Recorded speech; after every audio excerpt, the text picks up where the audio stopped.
Assalamualaikum warahmatullahi wabarakatuh, Sobat Imunologi, kembali lagi bersama saya. Nah, pada kesempatan kali ini kita akan membahas tentang innate dan adaptive immunity secara umum. Langsung saja. Nah, teman-teman, jadi innate immunity itu apa sih sebenarnya innate immunity itu? Nah, innate immunity itu sering dikaitkan dengan 4 istilah berikut. Mungkin sudah sering teman-teman dengar, yaitu imunitas non-spesifik, natural immunity, native immunity, innate, dan lain sebagainya. Nah, di sini dikatakan imunitas non-spesifik sebab dia memang tidak spesifik. Artinya dia dalam mengenal patogen itu hanya mengenal secara umum saja. Misalkan dia hanya bisa membedakan antara mana lipid, mana protein, ataupun mana karbohidrat. Dia tidak bisa mengenal spesifik, oh ini protein A, ini protein B, dia tidak bisa. Oleh karena itu dia dikatakan non-spesifik. Kemudian disebut juga natural immunity dan native immunity. Imunitas alami atau imunitas asli ini sebenarnya karena pada individu itu sudah terbentuk secara alami tanpa perlu pajanan terlebih dahulu, dia sudah ada. Seperti kulit ya, kita pasti sudah tahu dari lahir kita punya kulit ya, mukosa kita sudah punya, tapi belum tentu kita punya antibody gitu. Jadi antibody itu nanti terbentuk setelah ada pajanan, kecuali nanti antibody yang pasif ya, karena itu dia sudah didapat secara tidak langsung gitu. Kemudian innate. Innate ini ya, innate immunity dikatakan innate karena memang dia selalu ada pada individu sehat. Nah, innate immunity ini juga berperan pada respon segera. Artinya dia dapat dengan cepat memblokir dan menghancurkan invasi mikroba. Nah, secara filogenik, innate immunity ini dikatakan lebih tua dibandingkan adaptive immunity. Mungkin wajar saja ya, karena adaptive immunity ini kan didapat, artinya dia hanya bisa terbentuk ketika tubuh membutuhkan. Dalam hal ini, ketika innate immunity sudah tidak mampu untuk melawan mikroba, maka dibentuklah adaptive immunity. Jadi kemungkinan adaptive immunity ini adalah hasil evolusi yang terjadi berjuta-juta tahun yang lalu. Mungkin saja dulu adaptive immunity ini tidak ada, tapi karena seiring berkembangnya waktu, patogen semakin pintar, tubuh semakin berkembang, sehingga mengembangkan respon yang lebih kuat lagi. Dalam hal ini, imunitas adaptif. Nah, pertahanan pertama yang diberikan oleh innate immunity ini tuh biasanya berupa perlindungan dari epithelial barrier yang ada di kulit, mukosa, ataupun sel-sel dan natural antibiotik ya. Natural antibiotik ini biasanya ada di epitel-epitel usus yang memberikan seperti antimikrobial peptide, beta defensin, katalisidin, pokoknya substansi-substansi yang dapat melawan mikroba secara non-spesifik. Nah, namun nih, jika semua ini gagal, dalam artian mikroba itu berhasil masuk menembus epitel, semua ini telah dia kalahkan.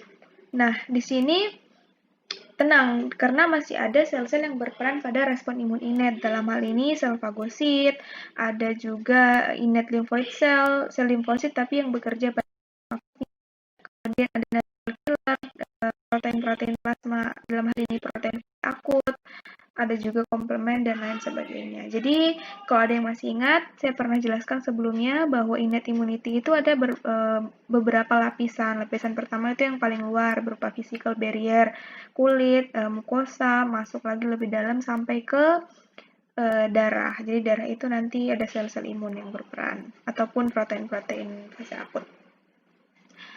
Nah, selain itu, dalam memberikan perlawanan terhadap mikroba itu, respon imun innate ini meningkatkan respon imun adaptif. Nah, ini nanti akan dibahas di chapter 2. Next dulu. Kemudian apa itu imunitas adaptif? Ya, jadi dari namanya saja adaptif, artinya didapat. Ada dua istilah yang biasa digunakan, specific immunity atau imunitas spesifik, ya karena memang dia spesifik, dia sudah mengenal, dia melalui seleksi yang panjang, presentasi yang panjang, sehingga ketika dia terbentuk, dia sudah spesifik untuk patogen tersebut, sehingga membunuhnya lebih gampang. Kemudian ya didapat karena butuh pajanan terlebih dahulu. Kalau tidak, dia tidak terbentuk gitu artinya. Dalam artian di sini dia hanya akan ada ketika dibutuhkan gitu. Namun di sini responnya lambat, tapi ya responnya lambat karena memang dia membutuhkan ekspansi dan diferensiasi dulu. Jadi prosesnya agak panjang, tapi setelah dia mengenal sudah terbentuk memori, maka responnya itu lebih cepat. Nah, di sini terdiri dari limfosit dan produk-produknya seperti antibodi, limfosit T, limfosit B, dan lain sebagainya.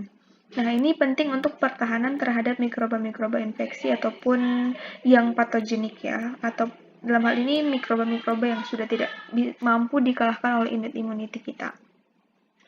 Nah, perbedaan dengan innate immunity adalah bahwa innate immunity itu mengenal struktur yang ada pada mikroba ya, seperti yang sudah saya sebutkan tadi ya, entah itu lipid ataupun protein, intinya struktur-struktur secara umum lah, peptidoglikan kayak gitu-gitu. Tapi kalau untuk susunan proteinnya, asam aminonya sekian-sekian itu hanya bisa oleh adaptive immunity. Next, nah ini adalah mekanisme prinsip yang terjadi pada innate dan adaptive immunity. Nah, di sini bisa kita lihat bahwa respon imun innate itu berperan cepat ya, biasanya 0 sampai 12 jam. Itu innate yang melawan. Namun jika dia tidak mampu untuk mengalahkan si patogen-patogen ini, maka dia serahkan ke imunitas adaptif yang berkembang pada hari pertama, ketiga, sampai kelima. Nah, ini memang agak slow ya, agak lambat, namun dia lebih efektif gitu ketimbang yang innate. Adapun di sini respon adaptive immunity itu biasanya nih dia membutuhkan innate juga. Contohnya adalah antibody. Di sini antibody oke lah dia dapat menetralisir, menginaktivasi patogen, tapi apakah cuma sampai situ?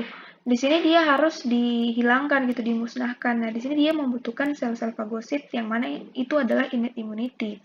Prosesnya adalah disebut dengan ADCC atau antibody dependent cell cytotoxicity. Jadi cytotoxic cell yang tergantung pada